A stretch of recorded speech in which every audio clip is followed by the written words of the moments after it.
Is Kevin O'Connell's seat really getting a little warm to hot?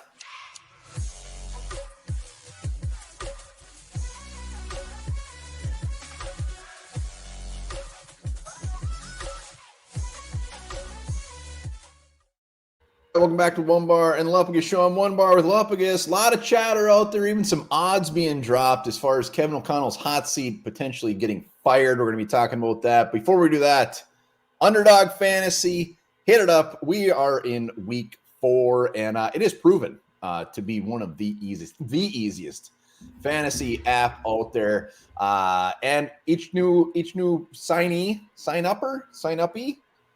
Yeah, I like it. Wonderful new special. They pretty much give you a gimme when it comes to pick 'em, which I took advantage of, and I won.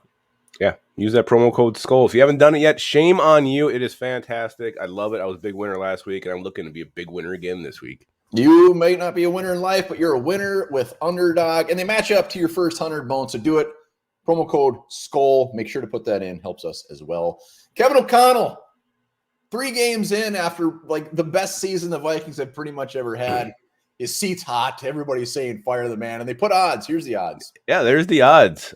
Plus 900. I mean, we wouldn't have even had this on our radar had this not come out the other day.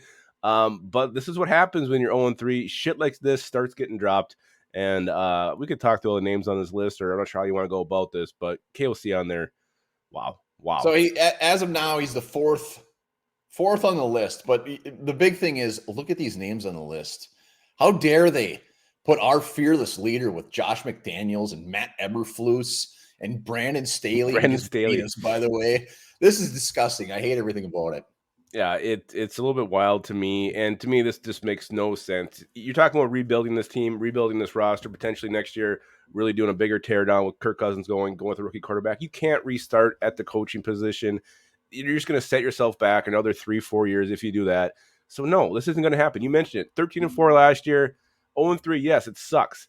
But this is, I mean, I'd put those odds way lower. Well, you kind of just unproved your point. Like, if you're tearing it down and you start with a new quarterback, that's usually when you want to start with a new head coach.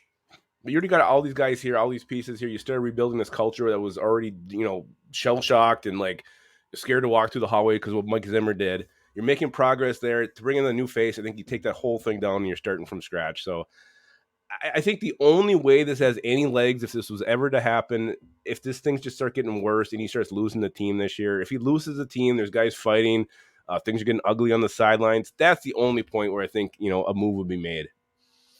I'm glad that the culture has changed. I'm glad that people actually like the head coach and they talk to him. But I don't. In the bigger scheme of things, I really don't give a shit. They got to win games. That's what it comes down to, 100%. And Kwesi, looking at it from his side, is GM's longevity in this league is not overly that long either. So if he's not seeing that it's happening and he knows he's going to rebuild it, I mean, I can't see it happening after this year. I mean, I don't want to make that clear, but he might get a little like, holy shit, I got to make a change. This is not working, because this is close to the same team last year and they're just not getting it done.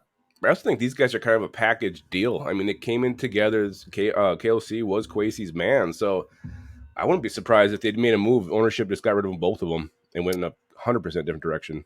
Well, aside from Les Steckel, which doesn't count, the shortest tenure was 4 years. It was Leslie Frazier.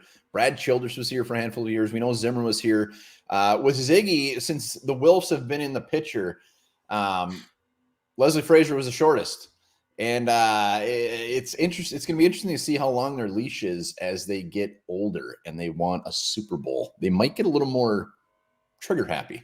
Yeah, I just think right now, this year, very unlikely. If you're looking a year from now, 0-3, the chances are a little stronger. I think here's the way. If it falls off the rails and they are like, they end up winning 2-3 games, first off, it's not going to be anything during the season. If they win like 3 games or something and it's just gross and it's mental errors, it's stuff we've been seeing, I think it's absolutely on the table after a year or two. But I don't think that's going to happen. I think they're going to end up getting it together, and it's not going to be an option. But if shit goes bad and goes real bad, I think it is. Yeah, I'm just saying, unless there's complete blowups on the sideline, things get really ugly. I think he's got at least a 3-year window here, 3-year grace period. 3-year grace period. Well, let's hopefully he turns it around. The Panthers, if he loses to the Panthers, that seat's not going to get any colder. I'll tell you that. It's not. You might as well just take the seat off and sit on the thing holding it up. Oh, man, you don't do that anyways? No. Well, you should. But it's always going to be a talker. If the Vikings have a horrible season this year, everybody's going to be talking more. Fire Kwesi, fire Kevin O'Connell, do this, do that. Let's give him some time. Let's give him some time. Hopefully he starts getting in the right direction. All right, guys, let us know what you think. Is KOC's seat getting hot? You think he's going to make it through the year? Will he be here after the year? Let us know in the comments. Remember this, sushi means sour rice.